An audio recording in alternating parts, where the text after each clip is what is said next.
Hello, everyone. Coach Tiffany here. We are in the month of love, and I like to reframe February by looking at it from a lens of how do I show myself love and respect? How do I care for myself? Because that really is the basis of all of my relationships, how I take care of myself first by making myself a priority, and how do I interact with others in a way that supports them caring for themselves. So to me, showing love is really, or loving someone or loving ourselves is really about those actions that we take. And I wanted to talk this month primarily about the second principle, since we're in month 2, of honoring your hunger, the second principle of intuitive eating, honoring your hunger. And to me, this is one of the most radical acts of self-love in our current culture that we can take. And it requires consistent action, and it requires making ourselves a priority. So what do I mean when I say honor our hunger? Well, our cultural conditioning and diet culture mentality really tells us that we should avoid our hunger, put off our hunger, suppress our hunger, right? And to me, that is really disempowering, especially for women. So we're told that we need to be smaller, that we're not good enough if we're in a larger body, right, to make ourselves smaller. We're told that, we shouldn't eat so much. We should eat a smaller amount, or that we shouldn't enjoy our food, right? We should eat healthy. And that our hunger really isn't a valuable tool or measure of what we need. Somebody just hopped on. Hi, oh, Stephanie's on. Hi. So I'm talking about loving ourselves through the radical act of honoring our hunger, and how the cultural conditioning and diet culture mentality that we are subjected to tells us to avoid our hunger, right? And to minimize our hunger, suppress our hunger, or at most not to use it as an important tool, but instead to just kind of put it on the back burner, right? So how often do we tell ourselves like, oh, I'll eat in a little bit, I need to get this done first. So we constantly are making other things a priority over our hunger.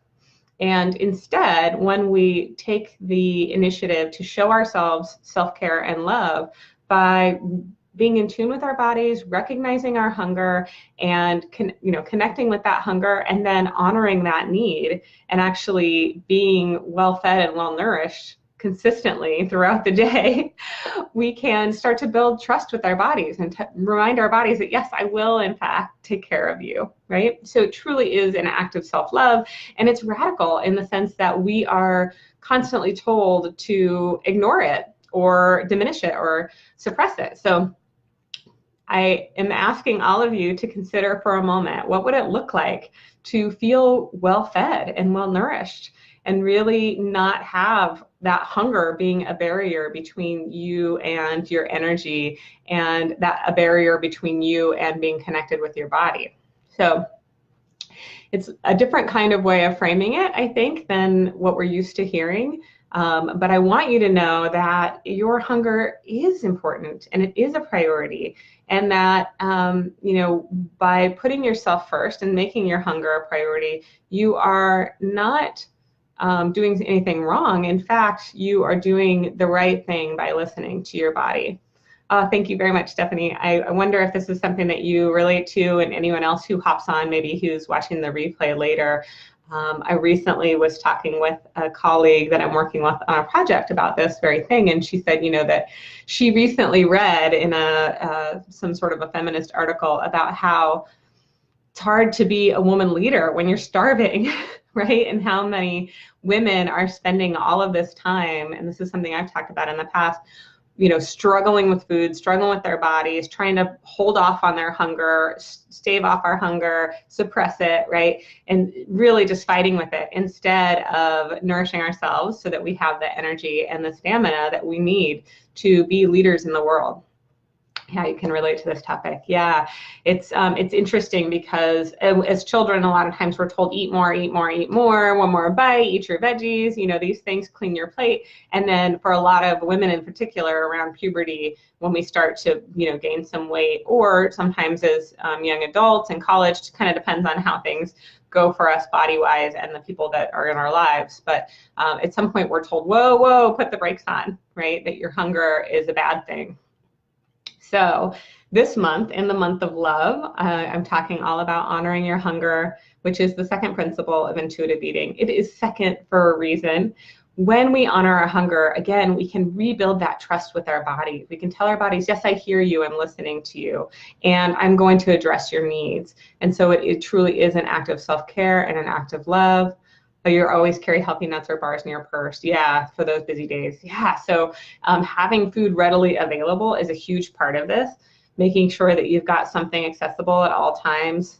For me, it's making sure I have, quality, nutritious food in the fridge, and that I have snack foods, right? Play food that I can enjoy as well. But making sure that I really have that food that's going to make me feel good available all the time, and having snacks. However, there are days where, maybe you forget your lunch, or you thought you had a bar in your purse, but you'd already eaten it, or you eat the bar and you're still starving, right? And so sometimes you have to just stop and say, okay, I'm gonna, put off doing whatever I was gonna do next in order to make myself and my hunger a priority. And the great news is when we do that, then we have the fuel we need to get through the rest of the day, right? And usually we can be more focused and get back to the task at hand. But it is hard to pause and take that time. It's also hard to give ourselves unconditional permission to eat. So that's a big part of honoring your hunger, is giving yourself unconditional permission to eat, whatever that looks like for you. So if you're somewhere, you're in a meeting, all there is bagels, maybe just eat the bagel, right? Maybe that's what unconditional permission to eat means to you. Or for some of it, it's much more about honoring, our care needs and making ourselves a priority over our work, or sometimes even over a family commitment or another commitment that we've made. Sometimes we have to stop and make sure that we've fed ourselves in that moment. But a lot of times when we're not making ourselves a priority, it's a pattern or a habit. So it's a matter of, learning to know your value and your worth, and that you deserve to take that time, and putting in that time in advance, right? So that prep work, so you have the food available, or investing in some sort of a meal service, or investing in foods that are maybe a little more spendy but are ready to go. So a lot of I have this love of kale. And I use this as a joke because I eat like potato chips, but I also eat kale every day. And so for me, that's very much what intuitive eating is about. It makes my body feel really good. And I understand that not everyone loves it. Maybe for you, it's something like broccoli or blueberries or whatever it is, right? Maybe there are foods out there that you really desire to feel good. So for me, I buy the pre-chopped kale at New Seasons. It's like $7, but it's this huge pack of kale. So I have all the kale I need. It's already chopped and ready to go, rather than buying the $2 kale, right? Because it's more accessible for me that way.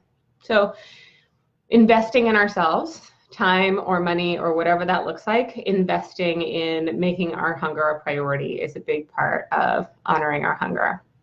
And again, all of these things are radical acts of self-care, because when we honor our hunger, every time we listen to a signal that our bodies are giving us, every time we honor our needs and care for ourselves, we're kind of rejecting that cultural conditioning that we aren't important, right? That we're not the biggest priority, that that other things deserve our attention first. So the idea, of making ourselves the priority can be something that maybe we understand, we can understand the concept, but it might be something that we struggle or fail to put habits in place that truly do honor ourselves.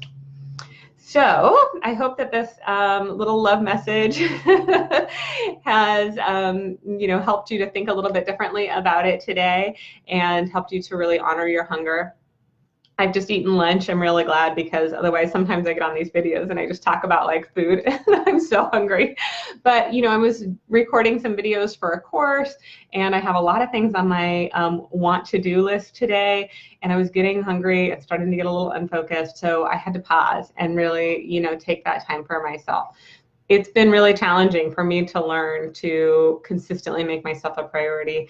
And so, I have to let you know too, don't judge yourself about it. Instead, get curious, learn what's going on. Why is it that you're maybe putting off your hunger? What are the underlying beliefs that are preventing you from really honoring your hunger and caring for yourself in that way, and making sure that you are well fed and well nourished?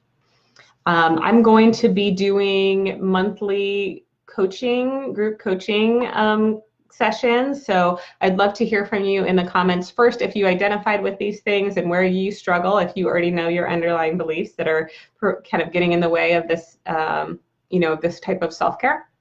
Then I'd love to know if there is a day and time that you would be most interested in coming on the free, it'll be kind of like a master class or a group coaching call for anyone who is part of my community.